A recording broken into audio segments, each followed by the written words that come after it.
வணக்கம் மக்களே, சற்றுமுன் கிடைத்த தகவல் ஒன்றை பார்க்க போகிறோம். இல்லை, எடப்பாடி பழனிசாமிக்கு அதீத துணிச்சல், அதனால் இந்த கூட்டணி கலாய்த்த சீமான். திடீர் தகவல். இந்த ஒரு தகவலை பற்றி தான் நாம் பார்க்க போகிறோம். தகவலை பார்ப்பதற்கு முன்னதாக நீங்கள் நம்மளுடைய சேனலுக்கு புதிய பார்வையாளர்களாக இருந்தீர்கள் என்றால் மறக்காமல் நம்மளுடைய சேனலை சப்ஸ்கிரைப் செய்து வைத்துக் கொள்ளுங்கள் மக்களே. மத்தியில் ஆட்சியில் இருக்கும் கட்சியுடன் இணங்கி செல்ல வேண்டும் என்பதற்காக பாஜக கருத்துக்களை எடப்பாடி பழனிசாமி பேசி வருகிறார். அதீத துணிச்சல் காரணமாக அவ்வாறு பேசுகிறார் என கிண்டலாகவும் கூறியுள்ளார் நாதாக தலைமை ஒருங்கிணைப்பாளர் சீமான். நாம் தமிழர் கட்சியின் தலைமை ஒருங்கிணைப்பாளர் சீமான் திருச்சியில் இன்று செய்தியாளர்களை சந்தித்து பேசினார்.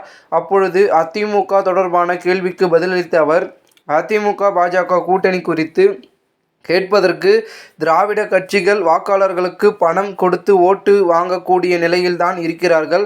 2026க்கு பிறகு பாஜக 2 ஆண்டுகள் மத்தியில் ஆட்சியில் இருக்கும் என்பதால் அந்த கட்சியுடன் இணங்கி செல்ல வேண்டும் என்பதற்காக பாஜக கருத்துக்களை எடப்பாடி பழனிசாமி பேசி வருகிறார்.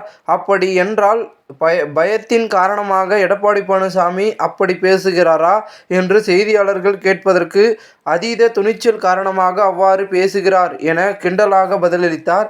2026 தேர்தலில் அதிமுக ஆட்சிக்கு வரும் என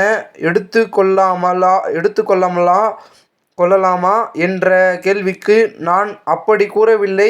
என்னுடைய பேச்சுக்கு நீங்கள் பொழிப்புரை எழுத வேண்டாம் என தெரிவித்தார். ஆட்சியில் பங்கு என கட்சிகள் கோரிக்கை விடுப்பது பற்றி கேள்விக்கு பதில் அளித்த சீமான், தனி பெரும்பான்மையுடன் ஆட்சி அமைப்போம் என பேசிக் கொண்டிருக்கிறார்கள்.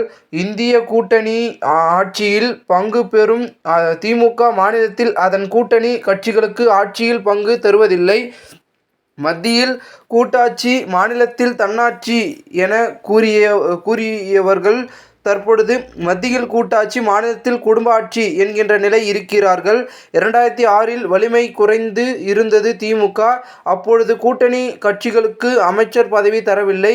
1 கோடி நபர்களை உறுப்பினராக இணைத்துள்ளதாக கூறும் திமுக வாக்குக்கு காசு கொடுக்காமல் இருக்குமா என்ற கேள்வி எழுப்பினார். பசு பாதுகாப்பு என பாஜக கூறுவது, மாடுகளை பாதுகாக்கின்றேன் என நீங்கள் கூறுவது ஒன்றாக இருப்பதாக விமர்சனம் வைக்கப்படுகிறதே என்கின்ற கேள்விக்கு, விமர்சனம் வைப்பவர்கள் பால் தயிர் சாப்பிட மாட்டார்களா என பதில் கேள்வி எழுப்பினார். இந்த ஒரு தகவல் தற்பொழுது அரசியல் வட்டாரங்கள் பெரும் பேசும் பொருளாக இருக்கிறது. இந்த ஒரு தகவலை குறித்த பொதுமக்கள் உங்களுடைய கருத்துக்களை கூறுங்கள். இதுபோன்று நீங்கள் அரசியல் சார்ந்த நிகழ்வுகளாம் தினசரி தெரிந்து கொள்ள நம்மளுடைய சேனலை சப்ஸ்கிரைப் செய்து வைத்துக் கொள்ளுங்கள். நன்றி, வணக்கம்.